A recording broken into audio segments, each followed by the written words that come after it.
Connaissez-vous le site INA.fr, l'Institut National de l'Audiovisuel? Dedans, on trouve toutes les créations audiovisuelles de la génération précédente, que ce soit le club d'eau, les minicums et tout ça. Eh bien, j'ai fait un tour sur le site et je suis tombé sur des campagnes publicitaires originales. Et vraiment bizarres, des dingueries dont vous avez même pas idée. Du coup, aujourd'hui, on va s'attaquer aux publicités les plus loufoques du jeu vidéo. Eh bien, c'est parti! Avant qu'on commence, le petit like qui fait plaisir, le petit abonnement qui fait super plaisir et on y va. Déjà, faut savoir que dans les années 80-90, les publicités en général sont très imagées, souvent même trop imagées. C'est la période où on essaye de nouvelles choses. Sega, c'est plus fort que toi. Les automatismes ne sont pas vraiment encore là. Commençons évidemment par les clichés de l'époque, parce qu'à l'époque, il y avait plusieurs clichés dans les publicités. Déjà, le cliché numéro 1. Les femmes ne sont là que pour faire la cuisine. Les jeux vidéo, c'est pas pour elles. Il y a ceux qui donnent les coups. Cliché numéro 2. Les vieux sont débiles. Ils sont cons.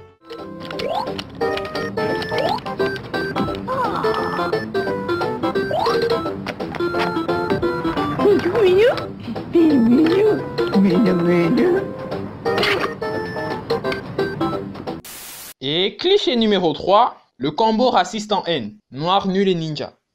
Excel, ça en fait des trucs. À la limite, ça fait peur. Oui, oui. Je suis la fille du dragon. À ce moment-là, quel était le style musical qui faisait beaucoup parler? Eh bien, c'était le rap. Que du rap. Eh bien, les pubs clichés continuaient avec les pubs chantées. Pas que du rap. Beaucoup de chansons qui n'étaient pour la plupart pas très agréables. On a eu un crocodile bizarre qui rappe. Pour tes matons, traitement de texte, tu les programmes sur ta disquette. Et si l'anglais te prend la tête. Et ça, c'était quand il tabassait pas des gens. Des types bizarres qui rappent. Dis une aventure. Dis-le à tes amis. Ça bouge à toute allure. Putain, je connais un ami. Oh. Encore du rap, vieux jeu pour le coup, j'avoue. Si je l'avais pas fini, je serais vraiment un bouffon, non? Tiens. Ah. Et j'oubliais, au Québec, ça rappe aussi. Pas en français. Un jeu d'attaque de Nintendo, Dr Mario. Waouh! Mais ce n'est pas ce que vous croyez. Et maintenant la version épileptique.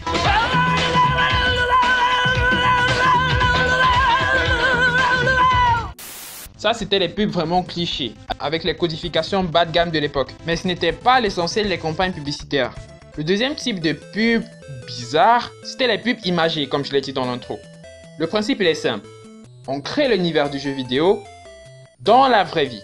Et c'est avec ça qu'on a eu des enfants qui tombaient malades pour la publicité de Dr Mario. Voici aujourd'hui l'histoire d'un garçon qui a attrapé le virus. Sa sœur lui a donné les oreillons, son frère lui a passé la grippe, son meilleur ami lui a refilé la varicelle. Des gens qui vivaient Animal Crossing. Oh, il existe un village où je peux faire tout ce que je veux. C'est Animal Crossing. Je cours retrouver mes voisins. Après, coiffeur, la tête. Je joue au jardinier. 5 minutes pour savourer un bon café. J'ai le temps d'aller à la plage. Et d'autres qui vivaient littéralement Animal Crossing. Oui, ils avaient créé une sorte de secret story Animal Crossing, probablement très désagréable, plus pour les acteurs que pour nous. Animal Crossing. Vivez des aventures extraordinaires et construisez de nouvelles amitiés. Et oui, concernant les pubs imagées, vous savez, Nintendo et son touchpad, c'est quoi? Nintendo, c'est le contrôle, la liberté. On peut tenir le soleil, manipuler la nature, et aussi...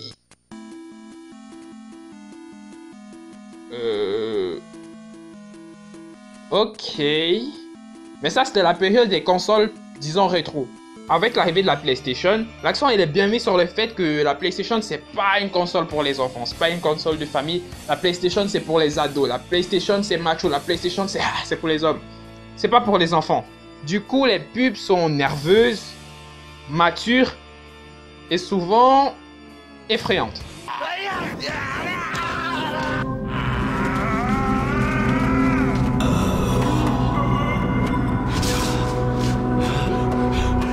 On a déjà parlé de plein de modèles différents.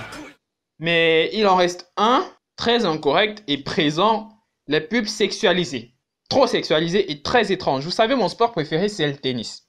Mes joueurs préférés, c'est Zverev et Sinner. Bref, c'est pas le sujet. Disons que dans les années 90, début 2000, le joueur de tennis, le champion de tennis de la fin des années 90, début 2000, c'est Pete Sampras.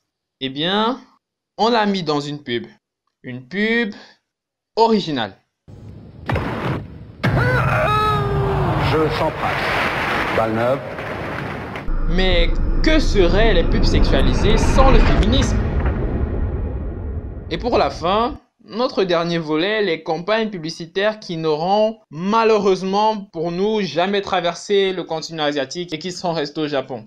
Je prends par exemple ma campagne préférée dont j'ai parlé dans ma première vidéo que je vous invite à regarder, celle sur Segata Sanshiro pour la Saturn de Sega. Ça je l'adore, c'est si drôle, c'est si bien, j'adore. Donc je vous mets mes meilleurs extraits.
Et voilà, je crois qu'on a fait le tour de toutes les publicités loufoques sur lesquelles je suis tombé cette fois-ci. Et c'était un petit pouce de nostalgie pour la plupart des ados comme moi qui n'ont pas connu cette époque. C'était des découvertes, que des découvertes. Mais pour les autres qui ont eu un bon nostalgie, ça fait plaisir. S'il y en a qui regardent la vidéo, qui ont connu ces pubs et qui se sont retrouvés dans cette vidéo, dites-le moi en commentaire, j'adorerais voir que mes vidéos touchent plein de personnes. Laissez un commentaire pour dire ce que vous voulez. Abonnez-vous à la chaîne, c'est le meilleur des soutiens.